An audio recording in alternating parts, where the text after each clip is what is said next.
Elles ont de quoi être déçues, les Céloises, tellement elles ont frôlé l'exploit hier soir face aux Parisiennes, deuxième au classement de l'élite nationale.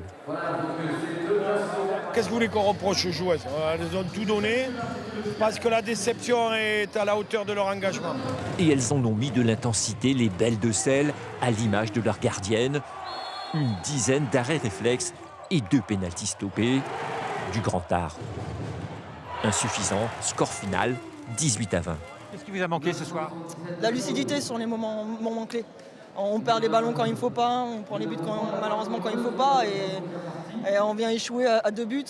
Les Parisiennes, mieux organisées, terminent avec 2 points d'avance à la pause. Mais dans les vestiaires, l'entraîneur de Sévrien s'est trouvé les mots.